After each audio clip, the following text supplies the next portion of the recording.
It's Slate Night, the Film Fan Podcast. Now, here are your hosts, Corey and Mason. Hello and welcome to Slate Night, the Film Fan Podcast. I'm one of your hosts, Mason Schmidt, joined as always by my best bud, Corey Knudsen. Buzzball! We have buzzballs, which is scary. I drink fast, so I'm going to be sipping like a little bitch this entire week, because otherwise I'm going to be fucked by the end of this. Also, I don't know if I should be swearing this early into the show. I know people always mention things on YouTube about, like, you got to give it a minute before you say words. But we're not monetized. We don't have ads really on YouTube. It's just the podcast format, so whatever. Today, we're going to be cracking into some buzzballs, diving into what we've been watching lately, also looking at some upcoming releases and new physical media drops, and all the latest buzz from the world of film. But first, Corey, how have you been? And you already introduced the drink, so let's just get to it. It's Carson Wentz Day for the Vikings. It is Carson Wentz Day. It is an ultimate matchup of Carson Wentz for the Vikings, Jake Browning for the Bengals. Just a game of backups. Yeah, it's incredible. I'm so excited to see Carson Wentz play. It has the same Sam Darnold, Josh Dobbs feel to it. It's so much fun when, like, a backup, like a well-known veteran backup is starting. Yep. It's like, there's excitement there. So we have these buzzballs. If you're not familiar with these little fuckers, they are apple-sized, and they're 15%. And this one is like an orange wine with other flavors. This is a grape flavor. It's a Vikings edition, 65th anniversary. So saw these at the store and figured, what better week to celebrate than a Carson Wentz Vikes week?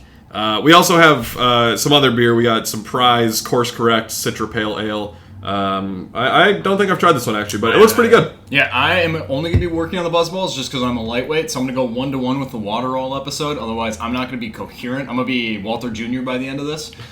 So we're just going to try and take it as we go. I am also repping our home team Vikings.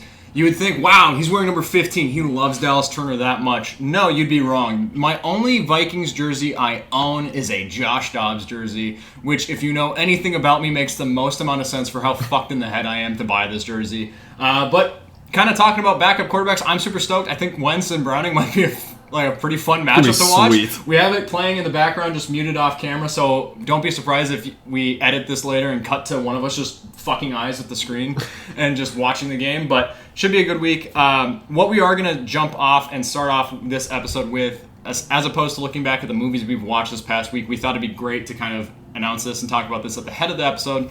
But sadly, this past week we did lose a Hollywood icon, passing away at the age of 89. That is Robert Redford, who I feel like a lot of people would look back at as being one of the greats of Hollywood, a champion of independent filmmaking. I didn't know how much of an effect and how much of an influence he was into establishing the Sundance Film Festival, but then, that makes sense. Butch Cassidy and the Sundance, like, this all makes sense. But also, he's just a phenomenal actor. He, to me, the way I've always looked at Robert Redford is he was like the Brad Pitt of the 70s and 80s, before Brad Pitt. And I think a lot of Brad Pitt's career has kind of followed in line with what Robert Redford's legacy is. He passed away kind of, at least in my eyes, the best possible way to go, which is in his sleep, peacefully. Again, he reached the age of 89, so he got to live a somewhat fulfilling life and a long legacy behind him. So, Corey, how did you feel facing this news? I believe we got this on Tuesday, maybe, about the passing of Robert Redford. How did you kind of encounter this information? What role did you immediately think of? I immediately thought of The Sting. I grew up watching The Sting so much. I love that movie. I grew up watching The Sting and Butch Cassidy and the Sundance Kid all the time, and The Natural. So, like, those three were kind of like three that my dad showed me that just happened to have Robert Redford. And then just, growing up and seeing All the President's Men. A Bridge Too Far is a really underrated war movie, I feel like. And then, he won an Oscar for directing Ordinary People. And then, maybe more modern audiences know him for the MCU, being in Captain America, The Winter Soldier, and Avengers Endgame.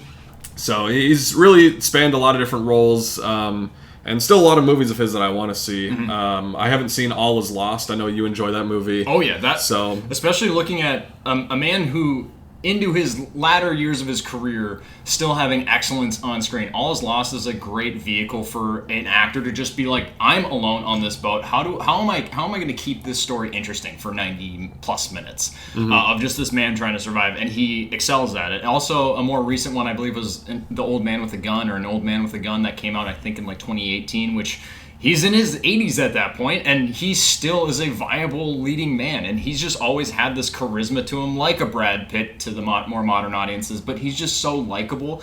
I'm going to use this to kind of bridge into a movie that I did look back at, or visit for the first time, just because I've heard about this film a lot, but it's a film within his filmography that I'd missed out on, and that is 3 Days of the Condor, which I have to my right. I picked it up this week. I immediately put an order for it on Tuesday. Once I heard about the passing of Robert Redford, I thought there's no better time than right now to kind of sit down with a movie that I haven't seen of his, because I'm a big fan of Butch Cassidy and the Sundance Kid. It's one of my favorite westerns. The Sting is great. Anything he did with Paul Newman's fantastic. And also, All the President's Men, that is maybe one of my favorite films about journalism ever. It's so infinitely rewatchable and so investing. But 3 Days of the Condor is directed by Sidney Pollack. He is the director of Tootsie, Jeremiah Johnson, and Out of Africa. So he did have a couple of, I think actually they collaborated maybe 6 times, Sidney Pollack and Robert Redford. This film, starring Redford and Faye Dunaway, Cliff Robertson, and Max von Sydow, is about a bookish CIA researcher in Manhattan that finds all of his coworkers dead coming back from a lunch run, and he comes back to his office and everyone's been slayed. And he must now outwit those responsible until he figures out who he can really trust and who's after him. One of the accolades that I want to mention, that this film was nominated at the 1976 Academy Awards for Best Editing, and that shows through expertly in this film. This is a great little thriller that still holds up today, and honestly, it might be pretty... It still has some staying power, especially within today's kind of political climate and all that stuff.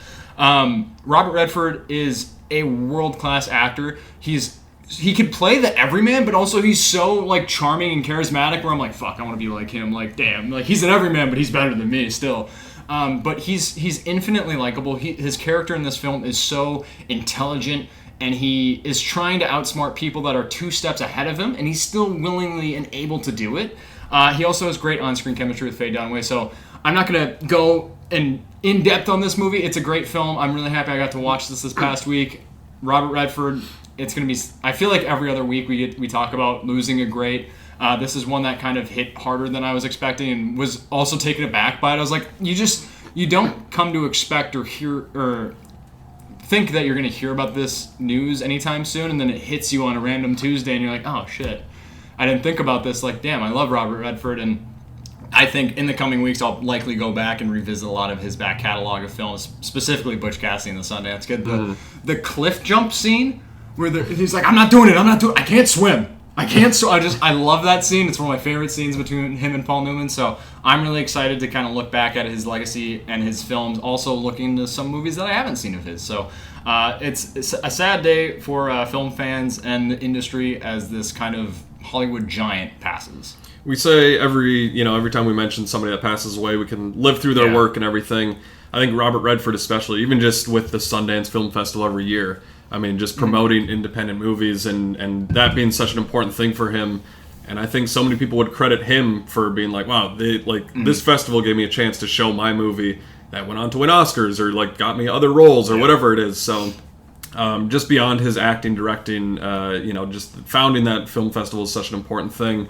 And yeah, much like you, I'm probably going to go back and watch some movies I haven't seen of his or rewatch some that I haven't seen in a while because, truly one of the most important people in all of film history for sure.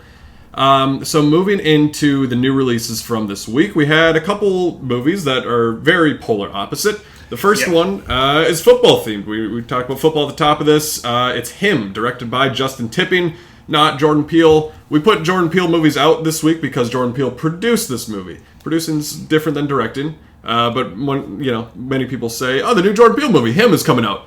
Nope, it's not. That's okay if you don't know a lot about the difference between directing and producing. That's fine. And the title of producer can sprawl many different. You made money and you just financially backed it, or you cretively were actually involved. You were never on set, or you're on set every day. Like the producing, it can vary. Yeah, it can vary. Directing, you are the primary maker and creator of that film. Mm-hmm. Producer, you're just there to kind of help support, basically. Yes. So Justin Tipping, want to give him his flowers. He directed this movie. But it stars Tyreek Withers as a college football quarterback who is trying to get drafted in the NFL, and he gets invited to a camp with Marlon Wayans, who is considered the GOAT. I think he has like 8 rings. Isaiah Thomas. Or Isaiah White. Isaiah White In the movie plays for the San Antonio Saviors. Yeah. He's got 8 titles, and Tyreek Withers wants to go train with him to get drafted by them, kind of be the successor, be the GOAT. And there's not a lot of like sports movies we get as consistently anymore. This one is, sort of a sports movie in part. But what I liked about this movie, I want to start there, is the look of the movie. I like a lot of the production design. I like the cinematography. A lot of the weird imagery that they have in this movie. It is playing on some of that Jordan Peele imagery that is creepy from his movies for sure. And some things that were pretty unsettling, just them being out in this facility in the desert kind of lends to some weird, freaky things. There's like some super fans that are camping out there that are just have a weird kind of look to them, weird costume design there. So I think all of that looked really good. And I think Justin Tipping did show that he is capable of directing a good movie, but this maybe it didn't fully come together. I think Tyreek Withers and Marlon Wayans, that kind of player and mentor relationship, I thought worked in the movie. I enjoyed seeing them, and they have some nice conversations, like one in a sauna that I really like, where they're just kind of going back and forth, and then it leads into some darker, weird shit that happens. But there's good stuff overall, and it, at a base level, it plays into the theme of what you're willing to sacrifice to achieve greatness, which we've seen in, obviously, a lot of movies. Black Swan, Whiplash, kind of most notably for me, is like, what are you willing to put aside to be the greatest in your respective field? And I think it does that well enough in this movie, but I think where this movie falters a little bit is that it doesn't really go in depth on anything. It is pretty surface level. It is very much style over substance.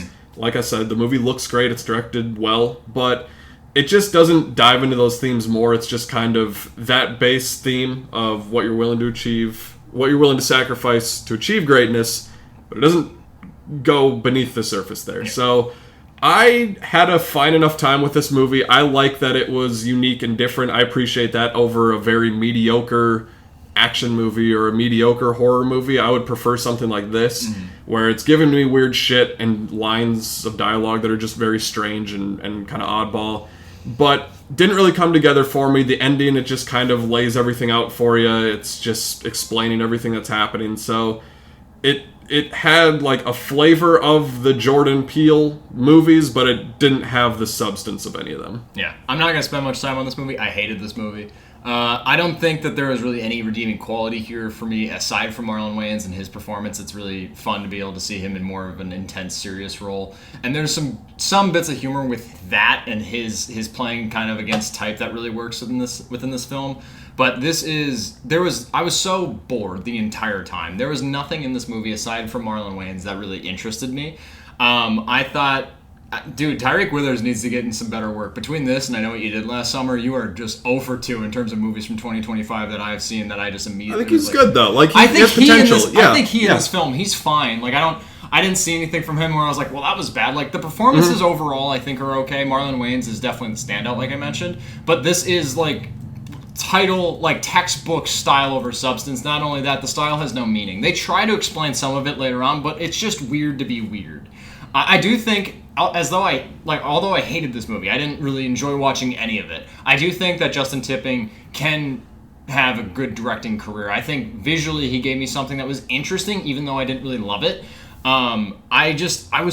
This movie was very dull to me. I would take kind of what you were saying, though, this kind of more interesting, abstract take on a typical generic story over a haunting movie that relies on jump scares and formulaic setup and all that stuff. So I appreciate the narrative that this movie tries to take, and also I love anything with football in it, so I kind of like that little bend to the story. I love it in movies when they don't have like the licensing for like actual NFL teams, or if like there's a hockey movie, there's not NHL teams or just stuff like that. And it's like, so we got the San Antonio Saviors or wherever they're from, and I'm like, okay, like whatever. And like them watching like the Super Bowl or whatever that is, and like one of the opening scenes, I'm like, this, okay, whatever. But I I was interested. I thought the trailers were... They got me to see this movie. I don't think without those trailers I would have went and saw this, but the best thing from this movie is what you could get in the trailers just in a 2-minute compact version, and you don't have to spend the hour and a half, hour and 40 minutes maybe with this movie in theaters. I thought this movie was so dull, overstayed its welcome, poorly paced, didn't provide me with any interesting answers. There's some, like that sauna conversation between him and Tyreek Withers and Marlon Wayans. I did enjoy that, and kind of the scare that leads into with some of the weird fans that kind of surround the facility. I'm like, that's okay, this is something. Mm-hmm. But other than that, I thought that this movie was a slog. I like I said, Marlon Wayans helped keep me in the theater, but I definitely contemplated, like, I could leave at any time I want right now. Like, I don't need to be here. I also, not that it was predictable 100%, but I'm like, I know where this is leading to. I didn't know the ultimate decision that the characters were going to make in that kind of final, like, third act. And that was maybe a little refreshing, but I was just like, I know where we're going to end up. I just don't know what's going to be made out of that final conflict, basically. So I wouldn't recommend it. I would say it is something more interesting to watch than like a more formulaic haunting or horror film that you could see, kind of like a Curse of La Llorona type. I would recommend something like this instead, but I didn't like it. I didn't really have a good time. But kind of, Corey, you mentioned this. It was kind of a weird, polarizing week. We had some like quasi-big releases, but they're so different and in different genres that it was just like, I don't know which movie is going to make money, if either of these movies are going to make money at the box office, but a film that visually has been interesting to me through the trailers was A Big, Bold, Beautiful Journey. I didn't know if I was really going to be that invested in the story of it. Even after having seen this movie, I think a middle schooler could have wrote the spec script for this movie of just like, whoa, you go on a car ride and you get to go through all these doors that bring you through your life. I'm like, that just feels too easy, a bit unoriginal. It just, the visuals really within the trailer sold me. This film is directed by Kogonada, which I think we mentioned last week comes from the director of Africa Yang, and I remember you brought up that he directed an episode of The Acolyte, which I did not watch at all. But this film stars Colin Farrell, Margot Robbie in her return to acting since Barbie. I think this is the first time we get to see her on screen. Also Phoebe Waller-Bridge, who I did not know was in this movie, and then when I finally saw her on screen, I was like, that's the voice I was hearing? I did not put two and two together, and I was like, okay, she was fine. Was that Kevin Kline with her too? Yeah, Kevin Kline. I was like, whoa, who's in this fucking movie? But this, like I said, it's an imaginative tale of these two strangers that go on this journey, basically set up through this car rental agency that they both stumble through, and the GPS system within this car rental agency. Did Thielen just have a big play? No, almost a touchdown. Yeah. Okay, sorry. I just saw Corey's perspective or his attention shift to Carson Wentz dropping back behind. Oh, he just overthrew him a little bit. Yeah, all right. A little bit. But A Big, Bold, Beautiful Journey, this film felt like, it had the visual style of like a La La Land. It had like those vibrant primary red, blues, and yellows, and it had kind of that feel, at least visually. I just don't think that the story does enough to really support it. Corey, out of this and him, was there a movie this week that you were more excited to see? And also, kind of, what was some of your big takeaways from Big, Bold, Beautiful Journey? Big, Bold, Beautiful Journey, which, mouthful of a title. BBC, Big G. No, this one I enjoyed more than him, but I don't think it's fully realized. I think I do like the idea. It is something common of like exploring your past, going through these doors and doing that, which I like aspects of that. I think the first like 20-30 minutes of this movie were a little rough for me, if I'm being honest. It was kind of, it felt a little pretentious. It felt a little like the dialogue was... Let's go! Oh, did he throw a touchdown? Yeah, he got a touchdown. Oh, hell yeah. Something our offense hasn't been able to do for 2 weeks. Nice. Josh Oliver, baby. Let's go. Carson Wentz Super Bowl, baby. We're going to the Super Bowl. We're doing it. Fuck yeah. Done. That's tight. With Darnold now Wentz, we got it. Oh, hell yeah. Maybe Darnold will win a playoff. We are so back. I mean, maybe Wentz will win a playoff game. Hell yeah. Yeah, this is dangerous watching this. This is tough. This is going to be a football and movie podcast right now. I got to watch this pass again. Oh, hell yeah, dude. Podcast listeners, sorry. You're not going to get the... That's so sweet. Yeah. Come on, Willie. Anyways, Big, Bold, Beautiful Journey. Back to that. I think the first, 20-30 minutes were very okay of this movie. And then once Margot Robbie and Colin Farrell kind of get past this wedding and actually go on the journey, I think that's when it got better for me. Yeah. It was just kind of that lead up that I thought was a little bit, just some wonky dialogue in there that, like, Phoebe Waller-Bridge and, like, that whole thing in, like, this car rental agency, I just wasn't really feeling. It was just, I don't know, it was weird for me. Once we got to the actual journey of these characters exploring their past, going through their trauma, their grief and everything, it started to work for me, started to grow on me a little bit more. There's a few lines of dialogue that really stood out to me in this movie. There's one scene where Colin Farrell and Margot Robbie are sitting and they're like looking at the earth, kind of at this like overlook hill thing or whatever. Is it from the lighthouse, or is it when they're? Oh no, when they're up on that big. Okay, I know what you're talking about. Yep. So it's a very fantastical movie. It takes a lot of liberties with that kind of stuff, and they're just talking and they're like imagining what their life could be like if they went to a wedding together, and like they're dancing, and the drinks they would get, and all this kind of stuff. And I'm trying to remember the exact line that Colin Farrell had, and I wrote it down somewhere, and I'm gonna butcher it, but he's saying like, I'd rather be nervous with you than feel scared by myself. Yeah. It's something along those lines, and it kind of, I don't know, when I heard that, it reminded me of a couple songs that I really love. One is from the Lumineers, Stubborn Love. Oh, that's sure cool, you know the song. But they have a line in that song that says, "It's better to feel pain than nothing at all." Yeah.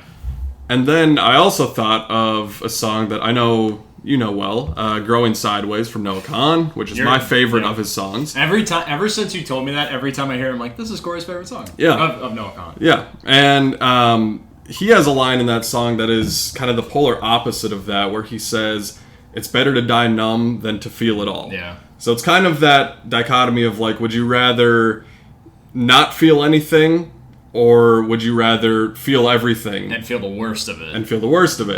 And it's kind of like, goes back to just experiences from my life too, where it's like, you go back, like, would I rather meet this person and still, like, if I could go back in time, would I still meet this person and have those memories with them and feel the hurt, or would I go back and not meet them at all to avoid the pain and the hurt that person had? So I think that the movie brought forward some of those conversations. And then the other line that I really loved was Margot Robbie talking with her mom in this movie.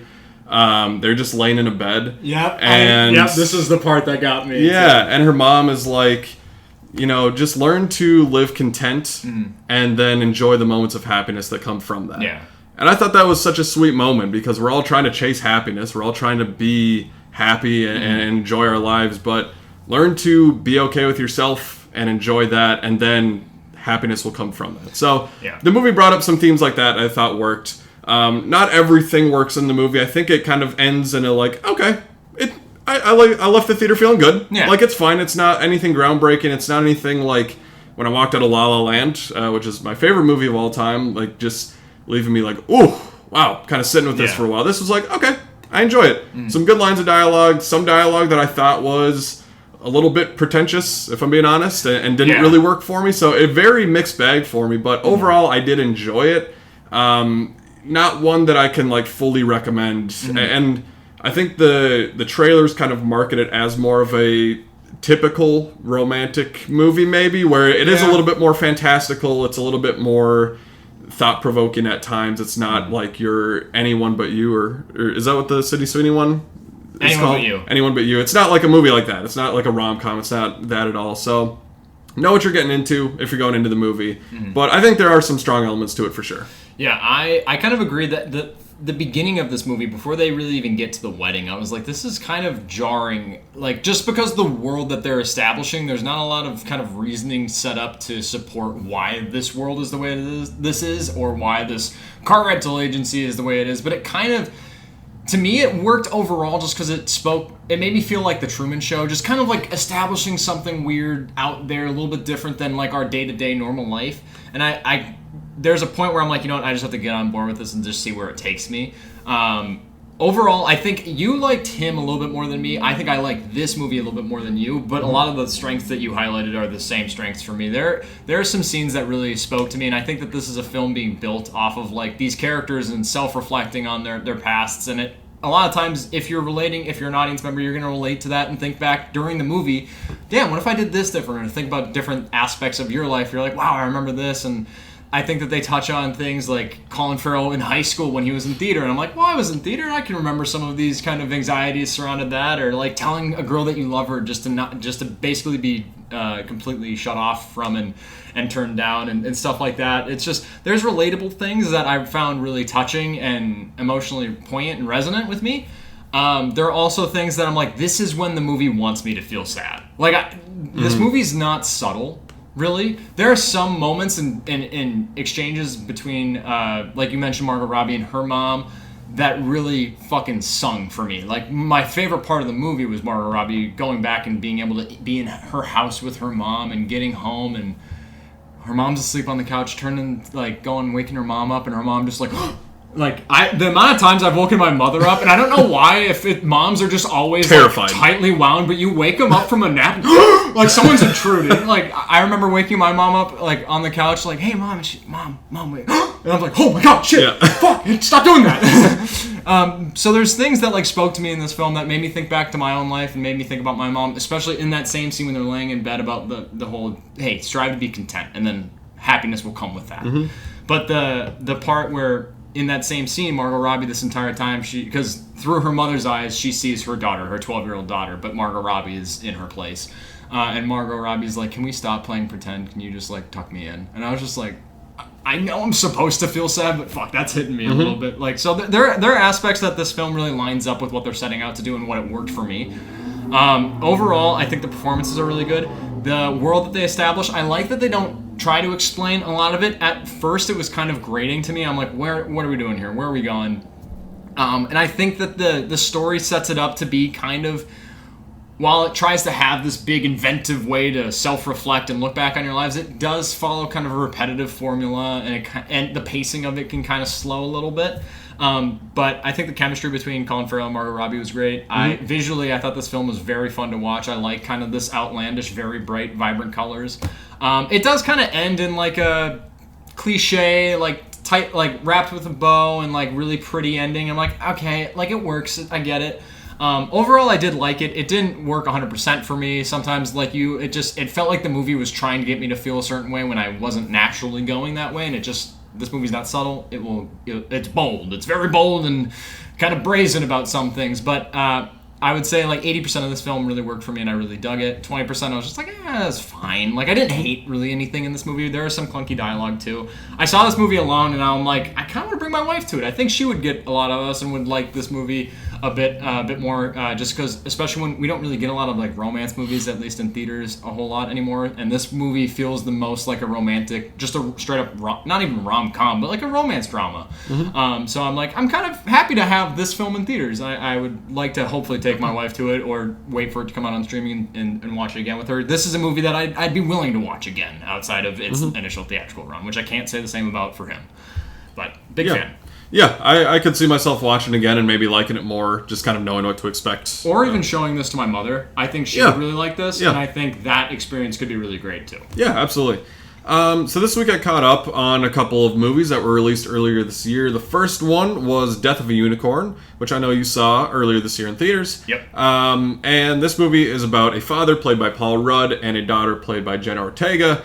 They're going out to this kind of wilderness retreat. Paul Rudd is trying to become a proxy for this rich guy played by Richard E. Grant and his whole family.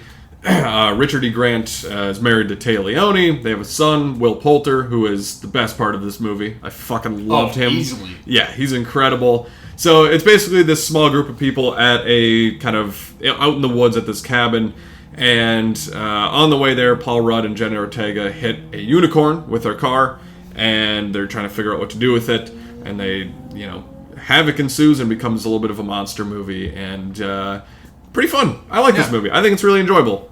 I'm okay that I didn't see it in theaters. It's one that I'm like, this is a fine, like, it's on HBO Max right now, like, just kind of catching up. Like, cool, I'm glad I saw it now.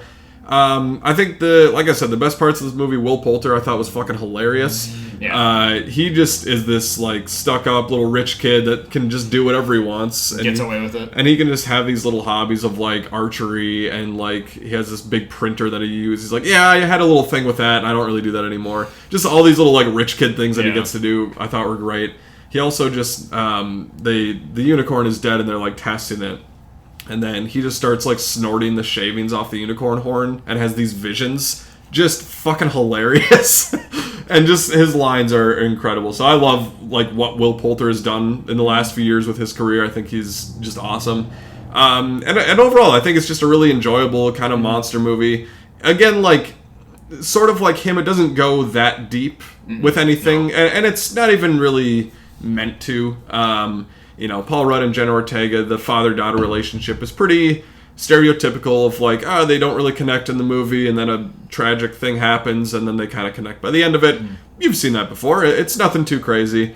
What I will say, the visual effects in this movie are not good. No, they are very bad. Like surprisingly bad. Like it's an A24 movie, and they normally have like at least interesting visual effects. I feel like this movie was like early 2000s bad with the unicorns, and I think it could have benefited from the Jaws treatment of not showing it as much. Less is more, maybe. Yeah, and like there's a lot of scenes during the daylight too with these things where it's like, oh, I'm really seeing the bad VFX. Yeah, I can see the seams. Yeah, so that was kind of my main issue, along with just not going super deep. It's not much to like dive into, but I enjoyed the cast a lot. Just in a contained location, monster movie. A lot of the humor worked for me, mostly from Will Poulter. So a fine movie if you want to check it out on HBO Max. I think it's definitely worthy. It's a pretty quick watch too. So I enjoyed it a lot. I thought it was pretty fun. Yeah, I'm happy you checked this one out. It's not going to make like a top 10 or top 20 list, honestly, even for this year. But it was just like a good time. It's a good little monster flick. Will Poulter, it's in the trailers, but when they're like, it cures cancer, and he's like, that's the biggest one. Just his reaction is just really funny to me. Anthony Carrigan's also really great in this movie. I think him and Will Poulter kind of steal the show, which is weird to say that when it's a movie led by Paul Rudd. I'm like, oh, really? All right, I dig this. But this movie, I think it's a good, somewhat maybe forgettable time. I can't remember like a lot of I can remember the back half of the movie. A lot of the setup, I'm like, it's kind of foggy to me. I saw it back in April or whenever this movie came out. I will say like you mentioned, the effects aren't the best, but I think that there is at least a little bit more substance to this film, at least in terms of like having some sort of a satirical look on like the healthcare system, and I'm like, and how they could exploit things to their benefit with this unicorn bringing all these different medicinal properties that could cure things, and they're like, all right, well, we'll save it for the elite, basically. I'm like, all right, well, that's like something interesting at least, but I remember I sat through this entire movie with someone's like full 32-ounce Coca-Cola soaking in my fucking hair, because as the movie started, this dude behind me and my wife shifted in his seat, knocked his pop, and just drenched us both. And then we moved 2 seats down and then watched the entire movie just like dripping with like sugary, syrupy soda. So I was just like, all right, this movie will forever be in my memory because of that viewing experience. So I'm happy you saw it. I'm guessing you watched it on Max, so hopefully you're not all sticky sitting at home watching it on Max. But can't also, say that. you live alone, so you're sticky. I don't know. I'll never tell. I'll never tell. I'd had kind of like a big day this past weekend. Actually, on Friday, I believe. My wife is out of town, so I've had just free range to do whatever the fuck I want, which is, for me, is not like the most exciting thing. I just watch a bunch of movies.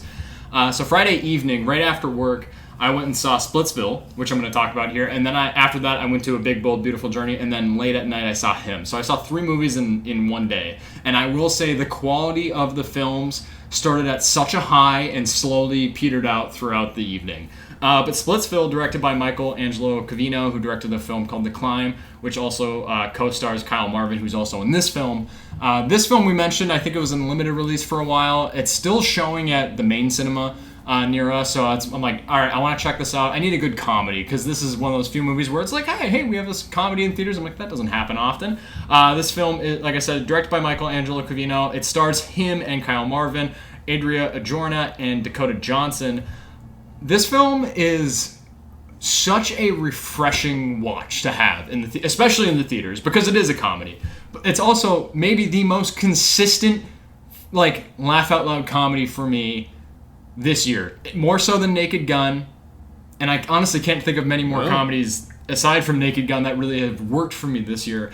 This film, watching it, made me think back to when I was like 13, 14 years old, and I saw the film Crazy Stupid Love for the first time. Just a good, like, somewhat romance, but like mostly a comedy film about relationships. And now we get that in 2025 with Splitsville, with characters that are so likable. They're doing detestable, horrible things at times, but they're always so laughable and fun and likable. The main synopsis is when Ashley asks for a divorce, the good-natured Carrie, who's played by Kyle Marvin and is the scene stealer of this entire movie, and he's potentially our protagonist if you wanted to frame it like that.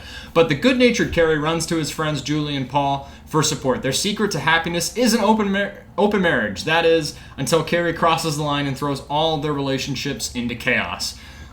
This is a movie where all these characters are trying to sleep with each other to solve the issues that they're dealing with, and fuck it, it works. It's so funny. A movie about, like, I'm a married man, watching a movie about an open marriage, I'm like, I have no idea or no concept as to how that would work, nor do I understand this world, or nor do I necessarily agree with it, but fuck it, this movie is awesome, and it handles it so well. And earlier this year, we had a Dakota Johnson film vehicle with Materialists that came out, and I was really excited for that movie. And I was excited to see Dakota Johnson in it because I've kind of grown to really get excited for some of her roles. I think as an actress or as a person, she's somewhat funny, at least in interviews. Hasn't always like completely carried over to her film work. And I was let down by the Materialists, and not only that, I was let down by Dakota Johnson in that film. I didn't think she was that great. In this movie, she exceeds. She excels. This is a movie designed for her to do really well in, and she's phenomenal in this. Between her and Kyle Marvin, I was so sold on this movie. And this is a movie just about, it's like I said, it's about relationships, but it's about people just trying their best, trying to figure things out. Relationships can be messy, and this film really just holds a magnifying glass to that, and they're like, look at all these horrible details about what's going on here, and this person slept with this person, and that wasn't okay because they're best friends with this person. I'm like, alright, whatever, it works. This film also, for being just kind of a, not necessarily a straightforward comedy, but a mid to low budget comedy in theaters, it's shot so well. And some of the blocking within scenes, which is something I don't typically look for or analyze really in comedies, is handled so well. There's kind of this wonder that happens in this movie I was blown away by. I was like, whoa, they're really showing the... Pick six? Pick six, baby! Yeah, sorry, podcast. Sorry. We're going to stop talking because the Vikings made a big-ass play. Hell yeah. Oh, hell yeah, we're so back. Yeah. This is a film that I wouldn't necessarily look at the staging, the blocking, the camera work in a comedy and be like, oh, wow, this is exquisite. But this, I was like, holy shit, this wonder is really taking into full, like, representation of a relationship from beginning to end, or from gestation to kind of complacency. And it works so well. So this is maybe one of the biggest surprises of the year. I don't know if it's going to be in my top 10. It kind of is towing the line between like 9-10 spot and like the 11-12 area. It's kind of dancing with like The Long Walk in that area.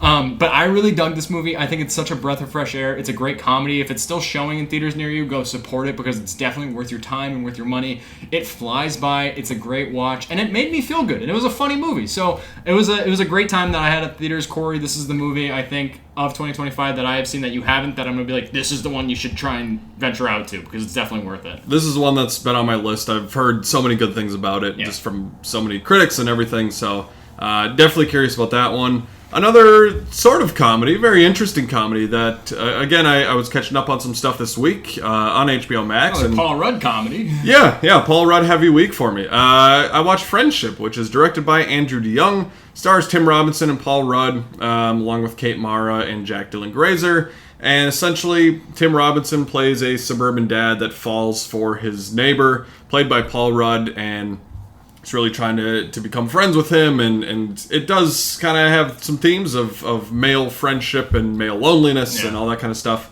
And I am very mixed on Tim Robinson.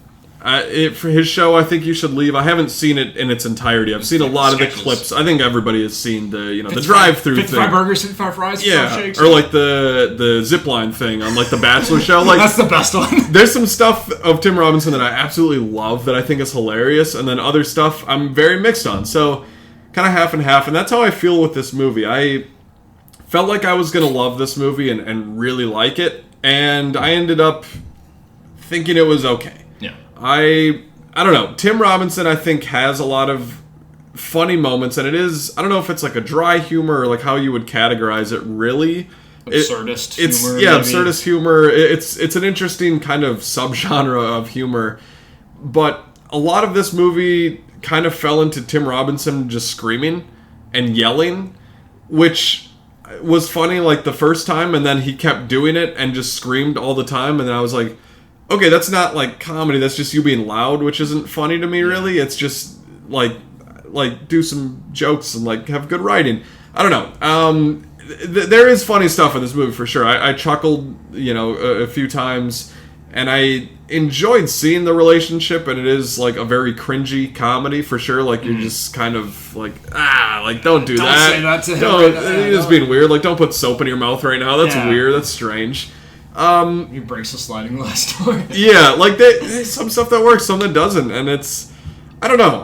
This is one that I feel like I need to sit with for a bit more, and maybe even give a rewatch, because I think I could like it more. But I don't know. I very mixed on it. I think it's worth a watch. If you like I Think You Should Leave, you'll probably like this movie too, because it is that same style of humor. But it didn't completely work for me, and I'm not completely on the Tim Robinson train like a lot of people are. I feel like that's maybe a hot take. I think he's okay. I think he can be funny, but isn't always funny. So, it's on HBO, much like Death of a Unicorn. Check that movie out. Check both of these out, because I think they're both interesting watches. I know you saw it. I think you probably enjoy it more than I did. Yeah, I think, and also, like, it is a very weird comedy, but it's not, like, the most consistently funny throughout. There are some bits that I remember that I remember having a good laugh with, especially the scene where he trips balls. He licks like a frog, and then he just goes to Subway in his in his little hallucination. And I'm like, that's funny. It's just like good absurdist humor at times. It is very much like a style of comedy that if it doesn't work for you, you're kind of in for a long watch. If you like what like you said, I Think You Should Leave, or his show that he has with Sam Richardson, which I've watched a tiny bit of, called Detroiters on Netflix. Pretty funny, but it's a lot of that same humor, and sometimes it does boil down to just Tim Robinson yelling, which I think he has a very funny yell. There are some actors that when they yell, I think it's hilarious, like Steve Carell. Anytime Steve Carell yells, I'm dying laughing. It's an oddball version of I Love You Man, kind of, and it weirdly gets really serious at times. Also, the story surrounding these two characters of Tim Robinson kind of going through a divorce and also trying to connect with his son. I'm like, the story here doesn't set this up to be a comedy, which sometimes can work really well. But in this film, I'm like, it's kind of distracting from what I was hoping to get out of this movie, which is kind of consistent laughs, a good time, good chemistry between Paul Rudd and Tim Robinson, which is there. But it kind of dives into a bit of a weirder kind of take on it, which I can kind of appreciate, just because, it's not always, like, friendship is weird. It's not always the cleanest cut thing. You're not always laughing all the time. Sometimes you're breaking through their sliding glass door or breaking into their house, and you find certain things in their desk and shit like that. So it's just like, it is an odd movie. It's hard to recommend to a lot of people, but I think if you go in with that expectation, you might set yourself up for a good time. This past week was also a pretty big TV week, as it has been for the past number of weeks, because we've had Peacemaker and Alien Earth kind of coming out congruently. Peacemaker, we did get Season 2, Episode 5 this past week, which does kind of build off of that Episode 4, and it gets us better into where the rest of the season is going to go, but it's also the 5th episode of an 8-episode season or an 8-episode arc. And it's like, okay, now we're really getting into the main conflict here, I feel like. While I did really enjoy this episode, I think my biggest takeaway or biggest complaint, which is something we've kind of already highlighted throughout this watch of the second season, is their inability to really set a concrete path of what's going on. It felt very kind of like happenstance, things are just happening to our characters, but it never felt like we had a clear narrative of where we were going. Everyone kind of has their own thing. Harcourt's maybe on a revenge path, and same with Frank Grillo's Rick Flag Sr. After Christopher for killing Rick Flag Jr. Also, we have this parallel dimension type thing, and this eagle hunter guy played by Michael Rooker. Okay, we have that going, and Danelle Brooks is trying to make a security business happen, and Economos is along for the ride, and Vigilante's also there saying tarantula facts, or whatever the fuck you want, manta ray facts, whatever he wants to talk about. So this season, while I'd still really like the show, I've had a great time watching it. It's made me laugh a good deal, and I get excited week to week. It's now feeling like we're finding our footing in the 5th episode. My biggest takeaway, biggest complaint is that these episodes have been pretty short too. I think this week and last week's episode were right around like 35 minutes, and I'm like, honestly, drag it out to an hour. Get us to some of these story elements, story beats a little bit sooner. Establish the main conflict. Why Christopher Smith is like, you know what, fuck it, I'm going to this other universe, which I feel like they've kind of already built up earlier, and now we're just kind of retreading and getting back to that point. So overall, I'm a big fan of the show still, but I feel like a rewrite could have really saved a lot of the structure of this season, at least for me. Corey, what are your thoughts on this episode? Yeah, the big thing for me is, like we talked about it last week, is that every episode this season pretty much has been Argus going after Chris. Yeah. This is another one. Like, it's 5 episodes in a row of, all right, we got to get a team together, we got to find him, we got to get to him before this. I'm like, we have done this so many times. Yeah, I'm like, Argus, you guys suck. It's 5 episodes, he's still getting away. And this episode needed to happen last episode. Yeah. To end the first half of the season with, again, spoiler alerts for, I think we say it every week, but just in case you haven't seen it, like, with Chris going to that dimension and being like, I want to live here, like, this is so much better. And then, you know, the other 11th Street kids being like, we need to go find him. I like that idea a lot, but that needed to happen earlier in the season because we have 3 episodes left. And I know they've hyped up these last 3 episodes of being like very, like, you know, the scripts are very tight and locked down. Nobody can see them. A lot of potential cameos and characters being introduced. Yeah, all that kind of stuff. But it's just like, man, we needed to get here earlier. Like, this is the plot of this season, and it's coming at the end of episode 5. Not even. Like, it's going to be coming in 6, 7, and 8. So that's bothered me. Also, I haven't laughed that much this season. Yeah. I just, like, Vigilante saying animal facts is not It's the same funny jokes to me. a lot from the first season still. It's not, like, I can't tell you a joke from this season. Like, there's so many from season 1 that I can remember and be like, that's fucking hilarious. And, like, the plot of season 1 started in that first episode. They established the end of Suicide Squad, how it goes into the show, and then the Butterflies established that in the first episode, one episode of a show. And this one, it's taken 5 to do all of that. With all that being said, I do enjoy the show still. Like, I feel like I'm being a bit more negative on it, but I enjoy watching it. One thing that did really get me was Vigilante crying at the end of the episode when Peacemaker like goes through the door and makes the choice to go to this dimension, shut it off so they can't find him, and like Vigilante just crying that he left is like, oh, that's really sweet. Like, just a friend being upset that his other buddy left. But beyond that, I'm just like, man, I'm still kind of waiting for this to like really kick in. I think it could in the last 3 episodes, but if 2/3 of the show is like kind of meh, that ultimately is going to affect how I feel about the season as a whole. One good thing about the episode is, I mean, with every James Gunn project, I get exposed to music that I haven't heard before. The song that plays during the end credits of this, Take Me for a Ride by Bad City, I've been listening to that song all week. I don't know if James Gunn is just making shows and movies at this point to flex his Spotify playlist and just be like, I need to put these in somewhere. He's like, I need someone else to tell me I'm good at this. Yeah. So that's a positive for sure. I do like the show still. I'm very excited to see where it goes. I think we are finally kicking in now after 5 episodes, but it has been a little bit frustrating up until this point. Yeah, no, and I completely agree with, and I think, like, for me, 5 episodes in, granted, I don't know what these last 3 episodes are going to hold, but at this point, where I'm at, over halfway through this second season, scratch Tim Meadows, scratch Michael Rooker, take those characters completely out of the episodes as well as their plot lines. Johnny Economos can lead a lot of the Argus shit, and we can leave that at that. Don't need Eagly having a conflict. He's not a character in and of itself for me. Eagly is great when he works with Christopher Smith, with Peacemaker. So keep that dynamic going. Scratch those 2 subsidiary characters and combine episodes 4 and 5. They're both roughly 30 to 35 minutes. Cut out some of these side plots. Make one contained full hour of television where we get the final conflict of Chris is in this parallel dimension and we need to get him back, but we don't know how. Boom. All right, end episode 4 there and then present us with 4 full episodes of what's going on and resolving this conflict. I think that shapes up a lot better.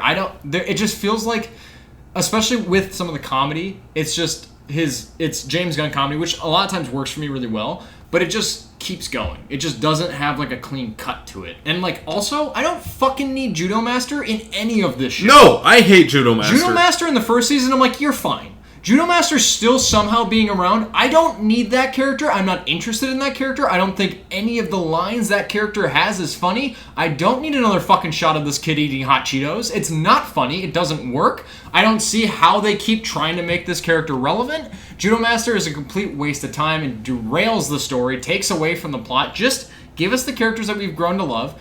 Give us this 11th Street Gang or whatever the hell they're fucking called, and give us the conflict. It shouldn't take 5 episodes of a show to establish the conflict. I'm going to talk about a show that came out in the 90s that I started watching this past week.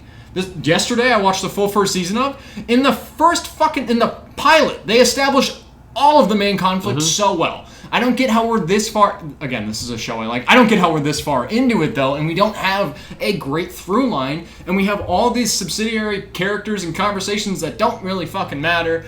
I do like some of the nods to the bigger DCU, but a lot of times, like, oh, Michael Rooker's dead?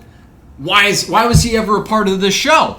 Why was he in this? So I have a lot of frustrations with it just because it is something that I hold near and dear to my heart, and I think it could be great. And right now it's just giving me good. And I'm like, I don't think it's like a big step to get you to that next level. I just think you're making weird mistakes that you could easily, upon a restructuring of this second season, you could iron out and fix pretty easily. It's so weird to have a show I'm so excited for every week. That is also just so frustrating. Yeah. But in that same vein, the show that I'm not as excited for every week, but is better every week, is Alien Earth. This week we got the 7th episode, which is the penultimate one, and again, it's really good. I like this show a lot. I think it's really cool.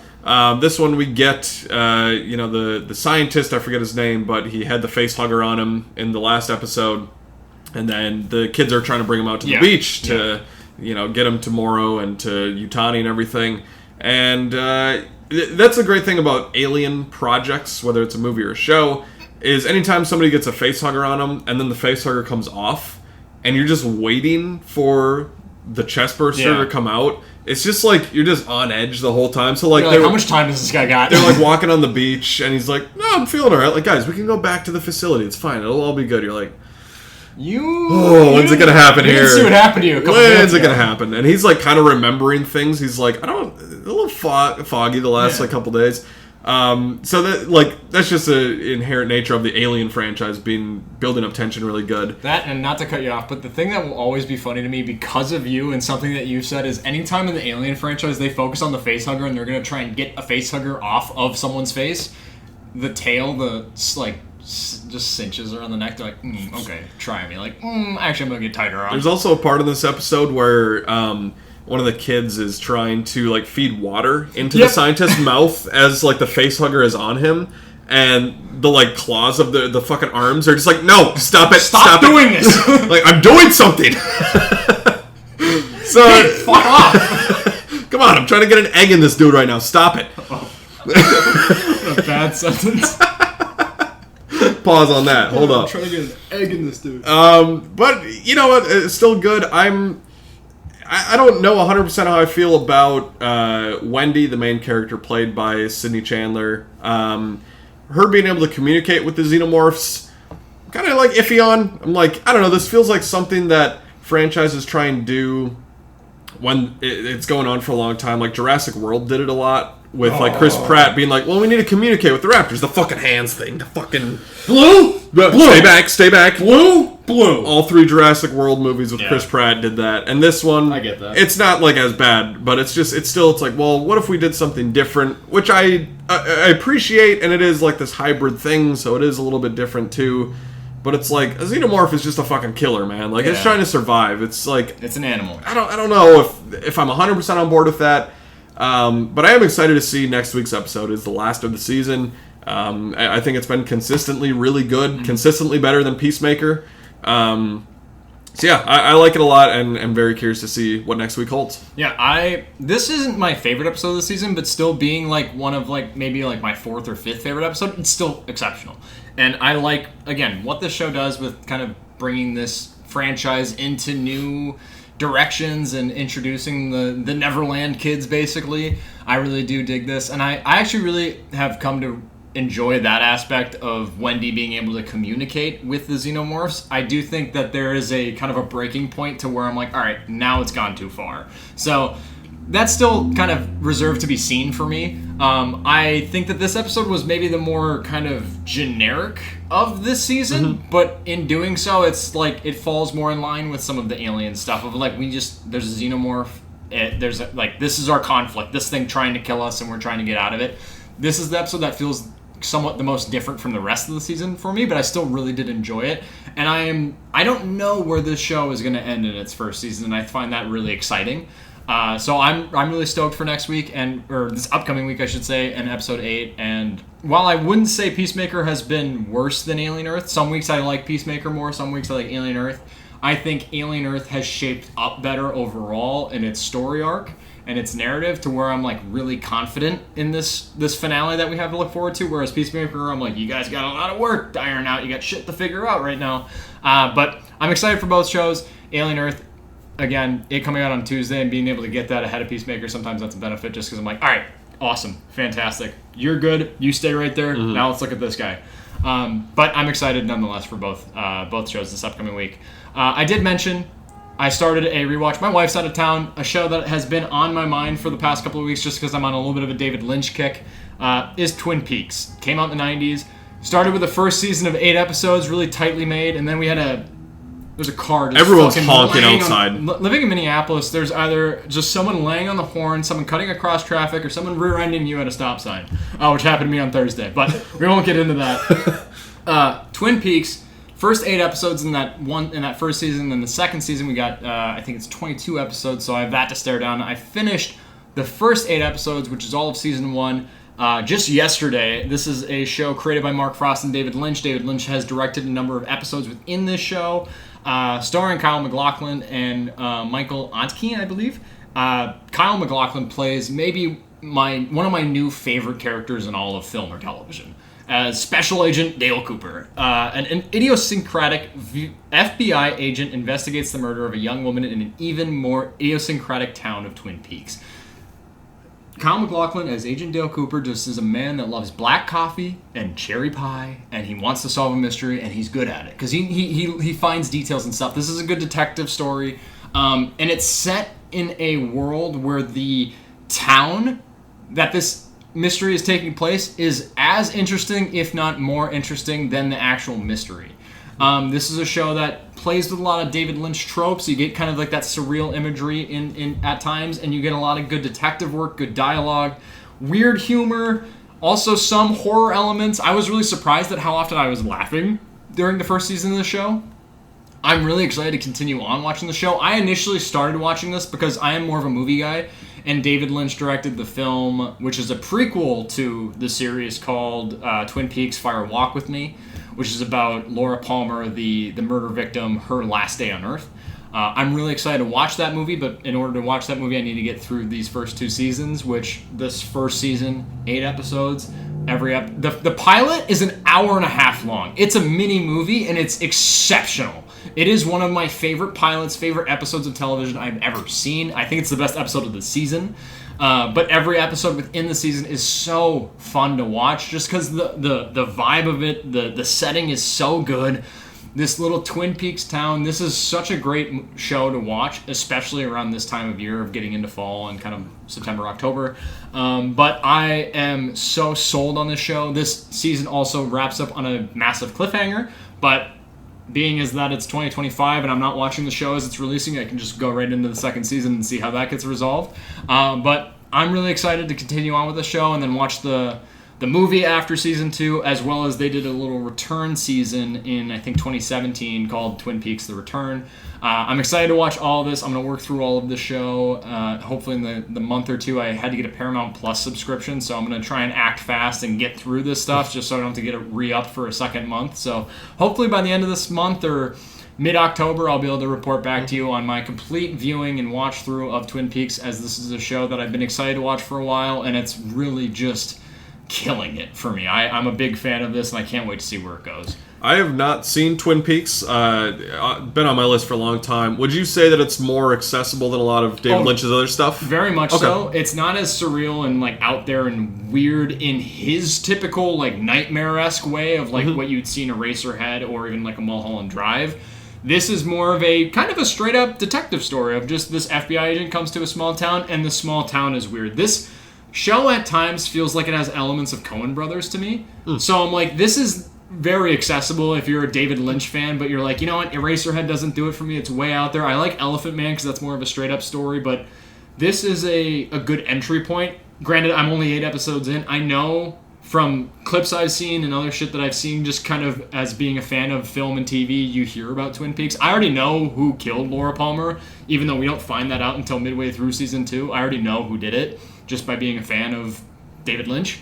But I'm still along for the ride. I think it's good. I think it is a little bit more accessible than a lot of his more out there stuff. So overall, it does really work for me. And I know that some of his stuff has, at least Eraserhead, from memory, didn't really work for you as much as it does for me. I think this would be a show you would enjoy. I think you would get into this. There's when you were just kind of talking about the plot of the show, it reminded me of something I watched. I think it came out in like 2015 or 16 maybe.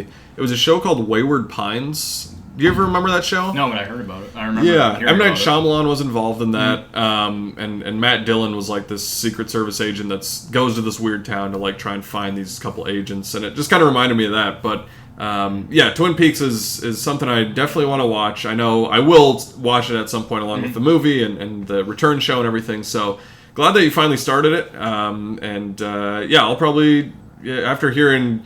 Anytime I hear you talk about something that you like, I'm like, I need to watch that. So it makes it mandatory viewing. You're like, fucking it, talk for to sure. About it. So I'll be watching that through. I'll probably start season 2, honestly, after the Vikings game later on. So who knows? Maybe by the end, I won't be able to watch 22 episodes of a show before next week, but I'll be able to at least give you an update on what I'm thinking of season 2. Another show that I did start this past week, I'm not going to spend too much time on it just because I got through, I think, the first 3 episodes of it, and I wasn't even that excited to watch it. My wife just really wants to watch it, just, again, because it's this time of year. And we watched the first season. We did sit down and start watching Wednesday season 2. This show... And I felt this way about the first season. I thought if this movie or this show came out when I was in middle school, I would have really loved it. But it feels like it's made for a viewing audience younger than me.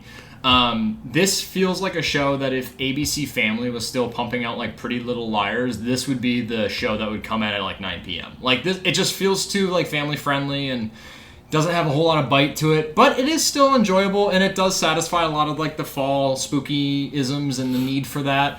Also, you have Tim Burton, and it's a really good cast. Luis Guzman is exceptional as Gomez, and as this reinterpretation of the Addams Family and looking more at Wednesday. So honestly, even more so than Jenna Ortega, he steals the show for me so far. I don't have big opinions on it. It's kind of just fine for me. I will say, of the shows I'm watching, I'm never excited to sit down and my wife's like, let's watch Wednesday, and I'm like, okay, like I need to check this off the list just to satisfy you, and then I'll watch Twin Peaks when you go to bed, like fine. But I'm watching Wednesday. I might finish it by the end of next week. Who fucking knows? I'm not terribly excited about it, but I'll give you a pretty concise report on my middling review of it as I anticipated being. So this, you said you watched the first 3 episodes of season 2? First 3 episodes, so we haven't even gotten to, because the release of this was, they did the first 4 and then I was going to say, yeah, okay. I was hoping to get through the first 4, and then we just didn't watch that last episode of that initial, like, part 1 of Wednesday season 2. So I'm sure that there's going to be a cliffhanger at some point. The mystery of this season isn't really that interesting to me. I don't know. I didn't need a season 2 to this. If it was a one-off show, I would have really dug it. It was fine for what it was, but now I'm like, all right, you're kind of getting long in the tooth already for me. So season 2, hopefully I'll wrap it up by the end of next week, and I'll be able to talk to you guys about it next week too. Coming up this week for new releases in theaters, one I'm very excited about and has continued to grow with just excitement. All the hype around it. One battle after another, the new PTA movie, Paul Thomas Anderson, who I like. Again, I think I kind of have a love-hate relationship. I love There Will Be Blood. I love Boogie Nights. And then there's some movies I don't love. Punch Drunk Love, Licorice Pizza, I'm The Master. Phantom Thread are all like, okay, they're fine. There's good elements to them. Don't love them. But I've heard One Battle After Another is incredible from people that have seen it. It's really rising up in the Oscar kind of, Best Picture, Director, all the categories are kind of getting hyped up for this movie. So essentially the plot is that when their evil enemy resurfaces after 16 years, a group of ex-revolutionaries reunite to rescue one of their own's daughters. So Leonardo DiCaprio stars in this movie. anything that he's in these days, he picks his projects very wisely. He's not just hopping in anything. I'm there for it. Sean Penn, Benicio del Toro, Regina Hall, Teyana Taylor are in this movie as well. I can't wait for it. The trailers have really worked for me. The music choices and sound design in the trailer are just really fun too. The Kendrick. Oh. Just everything is feels like it's coming together in this movie, and this feels like a Paul Thomas Anderson movie that I could really love. And I'm so excited to see this one. This is kind of that first all right, we're getting into Oscar stuff. I think Smash and Machine is the week after, so it's kind of getting into that weekly thing of, all right, these are contenders in a lot of categories, and I am pumped. Leo is just must watch. Yeah. I mean, he's one of the best actors of our generation. I mean, we talked about Robert Redford earlier, and you kind of mentioned Brad Pitt. Brad Pitt and Leo are kind of in that same realm of movie stars from the 2000s to now that are just they're legends at this point. Anything they do is must watch. So I am so excited for this movie. Yeah, this is the most excited I've ever been for a Paul Thomas Anderson movie in my life. And kind of similar to you, I don't love all of his movies, but it's always, we've talked about this a lot, it's an appreciate or admire more than I actually like it. My favorite of his movies is Punch Drunk Love. I also, obviously everyone loves There Will Be Blood. That movie is fantastic. So I know that this man is an auteur. He puts out great work. Even if I'm not the biggest fan of the movies personally, I can recognize that they're well made and well shot and everything works. This movie, the trailers haven't always been great, but after just seeing them so regularly, whenever I go to screening or a movie, I feel like there's always a one battle after another trailer that pops up, and I'm always I always get excited. Also, to see Leonardo DiCaprio finally pair up with Paul Thomas Anderson, something we haven't seen yet. Leo's working with all the big directors, and now he ventures out to PTA, so I can't fucking wait. Also, I'm so, just by the snippets we've gotten in the trailers, the chemistry between Leonardo DiCaprio and Benicio del Toro, I'm so excited to see that on the screen. Revolution! And then the door shuts and the rug flaps back. Oh Perfect. My God. It's I think that this movie, it's a long fucking movie. It's 250, I think. And I'm excited for that. I'm excited to just go to the theaters and watch a hopefully fantastic movie. A lot of the reviews that have come out have been this is the best movie of 2025. Maybe the best movie of the decade. I'm holy shit, high acclaim. So I'm hoping I at least really enjoy it. I'm hoping that this kind of adds to that PTA list of the movies I actually really do love of his, as opposed to I recognize it's good, but it didn't really hit with me. But this is easily one of the movies I'm most excited for this fall, and I can't wait to see it this week. A movie that I wish was never coming out, and I'm surprised that it is coming out, also coming out from a wild director, a director that when he was in more of his prime, he was making movies that I was at least interested in. Now he's just way overstaying his welcome. But we have Strangers Chapter 2 coming out. This is not the second Strangers movie, as we've had, this is maybe the fourth or fifth at this point? Fourth, yeah. Because we had Strangers Pray at Night, Strangers Chapter 1, and now Strangers Chapter 2. That seems like in the complete fucking wrong order. TJ Hawkinson for a good catch downfield. That was nice. Yeah, those are hanging in. Yeah, Vikes are up 14. 14 yeah. We're up against the Bengals. So fuck you, Jake Browning. Last time we played you really burned us in the fourth quarter, which it is still the first half. So who knows what remains to be seen. But Strangers Chapter 2 is directed by Rennie Harlan. If you fucking think you remember that name, you might have from the 80s, because he made Die Hard 2, Cliffhanger, Cutthroat Island, Nightmare on Elm Street 4, I believe, and then also he touched base on Strangers Chapter 1, which I didn't see Strangers Chapter 1. Corey, I know this is a franchise that you at least have nostalgia with, and you watched a lot with your family growing up. Mm-hmm. You saw Strangers Chapter 1. I did. Should I be excited for this movie? No. So, yeah, just a quick little recap. Back in the day, my family, there was a point when we lived in a house kind of out in the woods that was a little bit sketchy. A little bit more secluded. A little bit more secluded. And my two older brothers, me, who was too young to watch it, and then my mom. That first one is terrifying. Watched the original Strangers movie. And, when I think of movies that just, I don't know, growing up, that is a movie for me, and just, our family watching that, my mom being terrified, she still references that movie. Yeah. And my mom and I saw the Strangers Chapter 1 together last year, so it's kind of a fun memory, even though the movie's not really that good. It was just kind of fun to be hey, remember that movie we watched when we were kids and scared the shit out of us? That fucked me up. And we're we're looking outside of our windows and looking in the woods being they could be out there right now. I don't know. Yeah. But that first movie, the original Strangers, is very good. I do think it's a solid thriller, and just the line of I don't know, we're doing it because we can. Yeah. That's terrifying. like, yeah, you were home. Like, it's very scary. Strangers Prey at Night, not a very good sequel. Some cool visuals in there, but Strangers Chapter 1, not that memorable. I don't think that this movie's going to be that good. I probably will see it just to complete my Strangers watch through of things, as I like to do. Maybe I'll go see it with my mom. Who knows? Yeah. I don't know that I'll have a review for it next week, but maybe... That might be the best way to redeem this movie for what I'm anticipating it to be, because the trailers have made this look like the most formulaic bullshit. Just generic, whatever. Unscary. Like, that first movie is phenomenal. The original Strangers is maybe the top movie I can't watch with my wife, because... My wife likes horror films, but if it is a movie about a person doing bad things, just like a grounded setup, or a person just setting out to do bad things to someone else, something that could happen in the real world, she can't stomach it. So The Strangers is a movie she will never rewatch. And it's a movie I really like, but I have not ventured into the sequels and the prequel that have spawned from Strangers, and nor do I think from the sounds of their quality am I really eager to venture out. So I won't be seeing this one this week unless I'm really just missing a horror movie, but we have a lot of horror movies coming out in October that I'm really getting stoked for, especially Black Phone 2. I keep seeing that trailer and I'm like, I didn't think I wanted a sequel to this, but now I love the direction you're going. So there are other horror movies that will kind of satiate my hunger for horror later on this year or later on this season that I'm more excited for, but this one looks like trash. That's the thing, is like getting into this season, it motivates me to see this a bit more. Just like, I'm kind of hungry for a horror movie, and especially if I see it with my mom or something, that could be a fun day.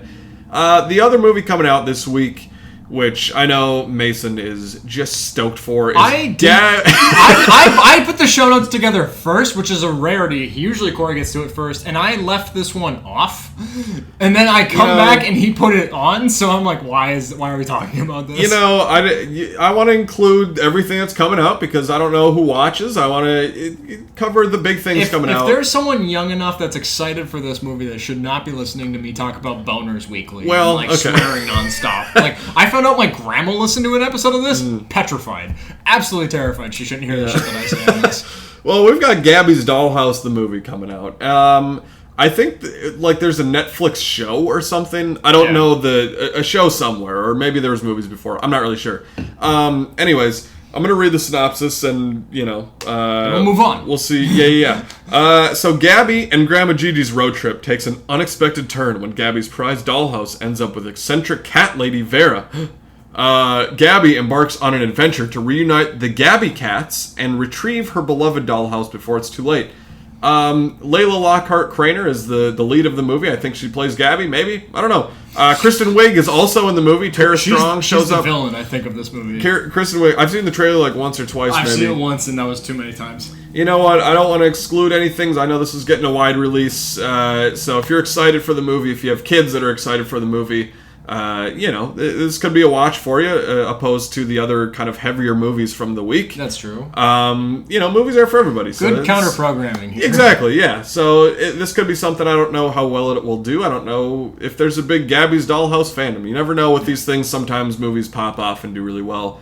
But, again, another interesting release week. You got kind of a heavy Oscar drama, got a horror movie, got a family movie. So, lots of options for you at the theater this week. That's something I feel like I've noticed more and more doing this show, but specifically 2025, I feel like a lot of movies, when they release, we have really good counter-programming. Mm-hmm. We have a horror, and we have a comedy, and we have a family. Like, we have a good balance of what you can, for options in theaters.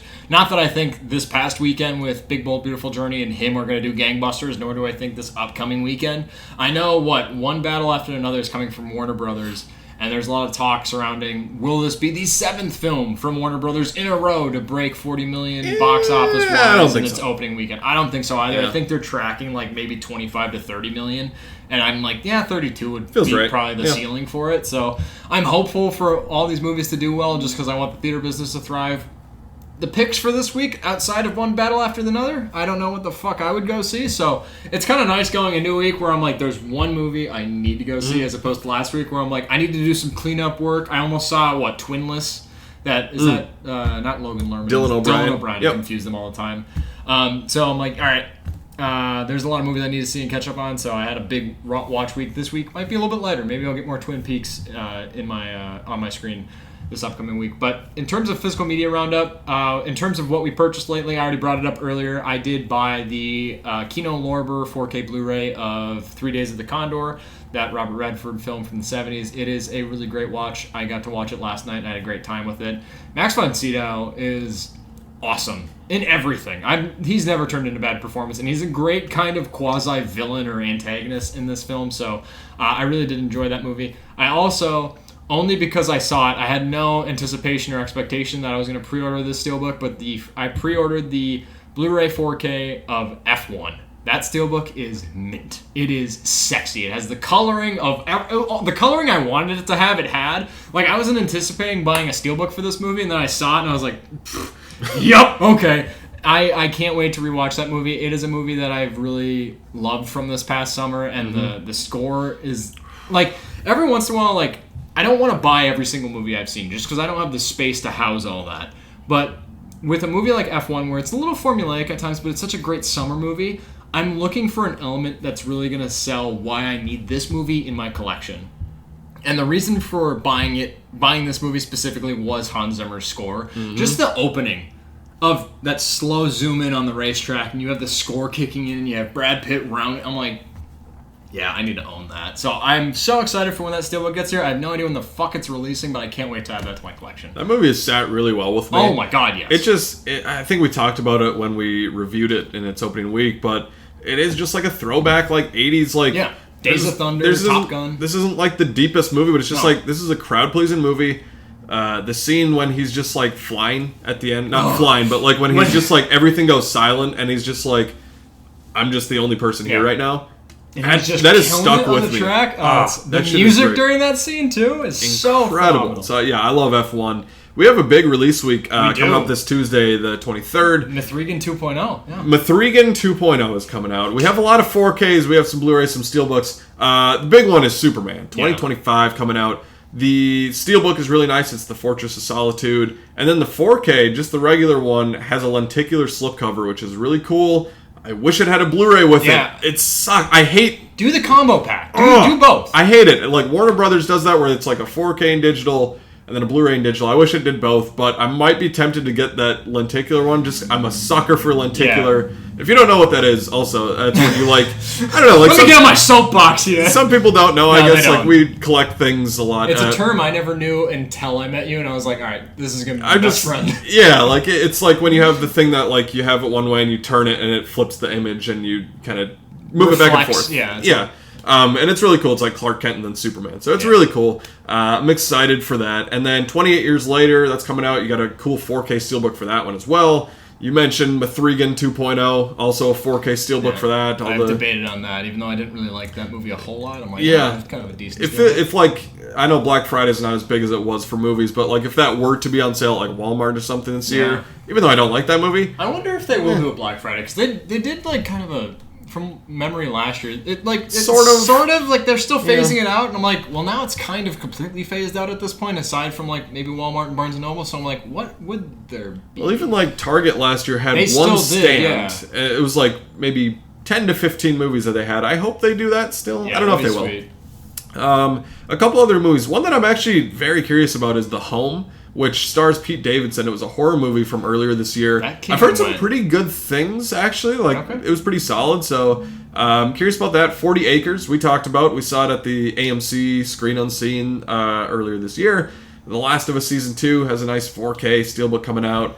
And then some older releases coming out. We have Night of the Living Dead on 4K, The Sound of Music on 4K, Flow, fuck that movie. It's coming out on Criterion. That fucking last year's Oscars can just fucking die. I hate that shit. Flow sucks. Tell me that's better than The Wild Robot. Fuck off. I saw not even like dog last year's Oscars, but I saw a thing from I think it was the 2015 Oscars of just like the animation that they had during the announcement of the Best Picture award.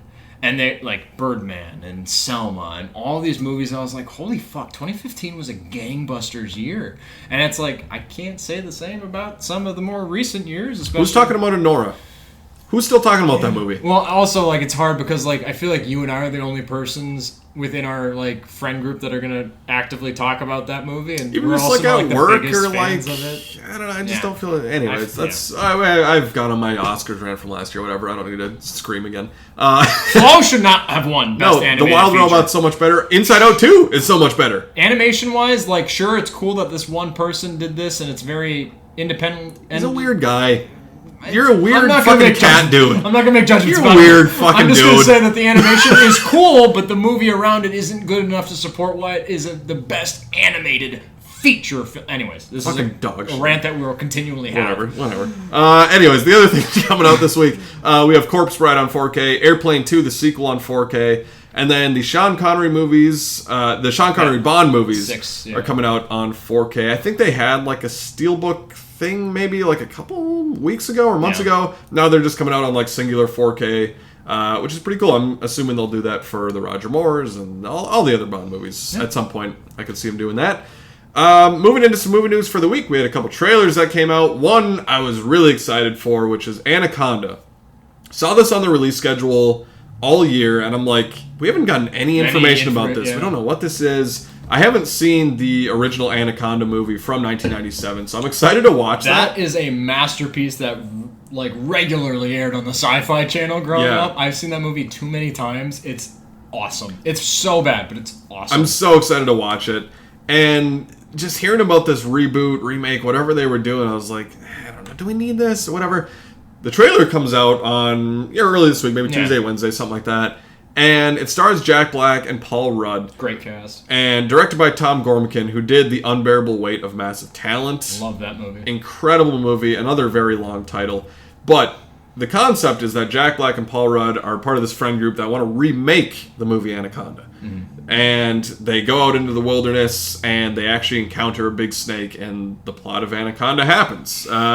Minnesota legend Steve Zahn is also in the movie. My barber used to cut his hair, and he fucking loves telling me about when he used to cut Steve Zahn's hair. He's like, you know Steve Zahn? I'm like, you've told me, Greg, about this guy 15 times. I know. Yeah, still we love Steve Zahn. Bad Ape, and Bad Ape. What a Daddy Daycare. He was in that, I think. Sahara with McConaughey. Yeah, that's a good movie. So I'm actually excited for this movie. It kind of reminds me of Wes Craven's New Nightmare, where it is like that movie. It's the actors from the original Nightmare on Elm Street get caught up in the actual plot of Nightmare on Elm Street, which is I love New Nightmare. I think the movie's so good and very underrated in that franchise. And this is kind of that same thing where it's like addressing that this movie exists in the real world, but then it actually happens and we go on this fun adventure.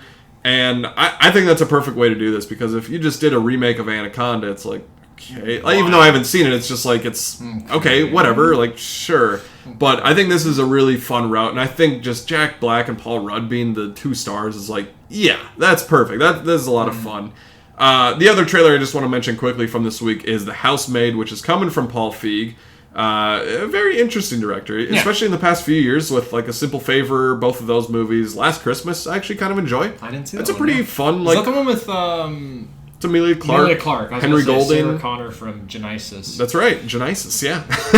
Pretty good movie. And obviously Paul Feig did a lot of comedies and directed a lot of stuff back in the day. But this stars Sydney Sweeney. She takes a job working as a maid for a wealthy couple played by Amanda Seyfried and Brandon Sklenar. And some dark secrets come about. So good cast, could be fun. Has a sort of like Simple Favor feel to it, like just in that setup where it could be interesting and kind of some twists and turns. So both movies I'm actually excited for. Both of them are coming out later this year, both in December. So very curious about both. I was really pleasantly surprised by Anaconda, because I remember them talking about them doing a remake, reboot, revamp of this franchise, which is like you, I'm like, we don't need that. No one needs that. But I love that they're taking like the Tropic Thunder approach to making an Anaconda reboot.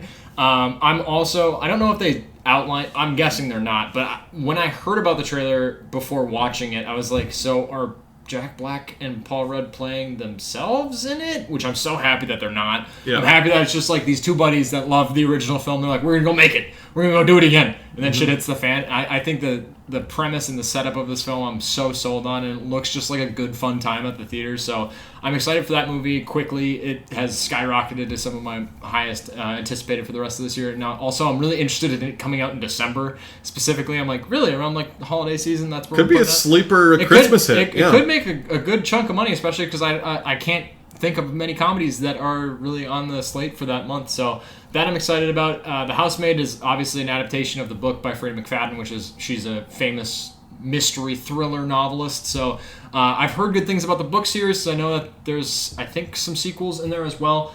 I like the cast. I think Paul Feig, some of my favorite work Paul Feig has done when he's not doing full-fledged comedy. I really did. I didn't see Another Simple Favor just because you kind of warned me to stay away from. But the first Simple Favor, I love that movie. I think it's such a fun thriller. And like Paul Feig, he hasn't like really missed that hard with me. I love Bridesmaids. Spy is so underrated. So good. So funny. One of the best performances Jason Statham has ever given. Oh, yeah. I really don't mind, is it The Heat, I think, with Sandra Bullock and Melissa McCarthy? That's a pretty decent comedy, too. So I'm excited enough to go see a Paul Feig movie, but also this cast. I like Brandon Sklenar. Maybe he'll get announced as the DCU Batman. I keep seeing people fucking chattering about that. That'd be kind of cool. I like the cast. I'm intrigued enough by the story. It's a book that my wife has read, so I'm sure we'll be seeing both of these movies. Whether my wife goes to Anaconda with me or not, I feel like that's a movie to go see with Corey, because I think that could be a good time, like a couple beers in hand. Yeah, no, your sister saw the Anaconda a couple weeks ago. That's a fucking sentence that you have. You like that? We went back and forth tit for tat last night, just sending Snapchats to each other of like, oh yeah, your sister, I found one of our high school friends' crooked-ass teeth in your sister's ass hair and shit like that. Just saying god-awful things that don't need to be aired out to anyone watching this or listening to this, but fucking said it. So, and any other news, which we're going to try and, at least my as I take forever to explain what my goal is. My goal is to rip through the rest of these movie news because I want to watch the Vikings game. But we got a first look at Ryan Gosling in Star Wars Starfighter, which I don't know why the movie doesn't come out until 2027. But director Sean Levy shared a behind-the-scenes photo of Ryan Gosling and co-star Flynn Gray from the set of Starfighter, which is being shot currently on the Mediterranean Sea. The Disney film is set 5 years after The Rise of Skywalker and is slated for May 28 release in 2027. So we got a long fucking time until we get to actually see this movie come to fruition. But it was at least something kind of new in terms of the realm of Skywalker, in terms of the realm of Star Wars, of being able to see a more grounded look. He looks like a pirate. Like, this could be a Cutthroat Island sequel to me, at least based on this first image released from Sean Levy. It's just him on a boat, and like I like the look of it. It looks something, I mean, we're judging a lot off of one image, but it looks different from what I would anticipate from a first look or second look image from Star Wars Starfighter. So I'm intrigued by it, but I don't necessarily need this one photo to rock my world for 2 years. Like, I don't get why we're getting it now, but I'm excited. It's we haven't had a lot of like water-based Star Wars stuff, so it could be interesting depending on what that scene actually is. We got some news that Joseph Kosinski's Miami Vice movie is coming out in August of 2027. Joseph Kosinski obviously did F1 and Top Gun Maverick, along with a lot of other good stuff. Only the Brave is good. Tron Legacy. Yeah, a lot of good stuff. So yeah, it's coming out August 6, 2027. And casting is still underway. Production is scheduled to begin next year. I haven't seen Michael Mann's Miami Vice movie. I haven't seen the show or anything. So I'm excited to kind of dive into that world once we get there in 2 years, whenever it is. But yeah, still excited for that movie. I think I haven't seen Miami Vice the show. I have seen the first half of the Miami Vice Michael Mann film. I saw the first half of the extended cut, and I just didn't keep my attention on that movie, so I didn't finish it out. But it was fine enough. I think everyone's like familiar with the vibe of like the 80s Miami Vice and like the coloring and like the Miami Heat, like Vice. Jerseys are Vice unis are insane. They're some of my favorite sports uniforms of all time. I want a Dwayne Wade Miami Vice jersey. That is so a bad. hot commodity. That'd be sick. Favorite player, favorite team, awesome jersey, so cool. I'm excited for Miami Vice. Anything Joseph Kosinski's going to do next, I'm first in line for, just based off of his current track record. Also, I really like Tron Legacy, which I think is maybe looked at as being his lesser of his filmography. That or Oblivion, which is so good. Oblivion's great. Oblivion's fantastic. But I'm excited for that. Again, another 2027 release, so I have a long time to be excited for this next film. In other news, we have Paul Walter Hauser joining Zach Cregger's Resident Evil reboot. Paul Walter Hauser will be joining Austin Abrams, who is maybe the standout from Weapons for me this past summer. But Paul Walter Hauser will be joining Austin Abrams in this new rendition of Resident Evil for Sony Pictures. The film is based obviously on the popular video game franchise and will be set to hit theaters in September of 2026. So hey, not that long in time for us to have to sit and wait for this new film. Cregger will be directing and co-writing the script with Shay Hatton, and plot details have still remained under wraps, but this will be the next Zach Cregger project, and we have a pretty good cast coming together with these two potential leads with Austin Abrams and Paul Walter Hauser, so I'm excited. Paul Walter Hauser, put him in fucking everything. I know the studios are trying to, so why not? I have not seen any Resident Evil movies, so I haven't either. Again, that's one that I'm going to watch through before this movie comes out, which I'm excited for because I've heard some of them are actually pretty good. Last little bit of movie news that we have is one from our childhood, Camp Rock. The Disney movies Camp Rock and Camp Rock 2, The Final Jam. What was it, like 2008, 2010, somewhere in that range. Demi Lovato, the Jonas Brothers, whatever. Camp Rock 3 got announced, you know? Fuck okay, it. why Sure. Jonas Brothers are returning in the movie. I think Demi Lovato is a producer. I don't know if she's coming back. She's got to come back in some extent, I feel like. These movies are the reason why I had a crush on Demi Lovato for like maybe 5 years of my life as a kid. You know what? The songs in Camp Rock are not that bad. The movie itself is cringy as fuck. You see the edits of them like showing Camp Rock. Yeah, Camp Rock, like, shit's wild. It's so bad, especially looking like it doesn't hold. Like High School Musical at times holds up really well. Camp Rock, looking back at it now, I'm like that doesn't really hold up. But the music is pretty decent. It's like, pretty solid. What is the Jonas Brothers like? Connect 3 or something? That's their group name in there. I feel like I remember. I don't know. Like I feel like for us growing up as kids, like these were on Disney Channel all the time. We watched these movies so much. This movie's probably going to be dog shit and not capture that magic, but it could be fun still. I don't know. I don't know if it's been announced or if you know this or if it's something I missed. Do we know if this is going straight to streaming or is this going to be theatrical? I don't think they said yet. I'm like with Freakier Friday going to theaters. I'm like maybe this will go to theaters, but also like the High School Musical stuff has all been straight to streaming since Disney Plus has become a thing. So I'm like, where is this going to land? And I think that will affect my expectations and anticipation for this film, but fuck it, I hope Demi Lovato's back. You gotta bring her back because I still sneaky have a crush on her to this day anyway. So she looks good now. She looks great. She looks healthy. She looks healthy. She looks fine. Also, like the Jonas Brothers are still like, it's amazing how they're still relevant. Not that they're bad. It's just like I didn't anticipate them still being around and like having some bangers in the past couple of years. So weird news, interesting news, kind of out of left field, but I'm intrigued enough to go potentially see it. I'm excited to see what a trailer like this looks like, but also we probably won't get this for another 2 years anyways too, so who knows. We'll have a long time to think about it and get excited for it. But anyways, Vikings are playing. Thanks for joining us for another episode of Slate Night, the Film Fan Podcast. Follow us on Instagram and TikTok for more in-depth movie reviews and movie news, and don't forget to subscribe. In the world of film, it's not just about what's on screen, it's also about who's next to you in the theater. From Mason and I at Slate Night, that's a wrap.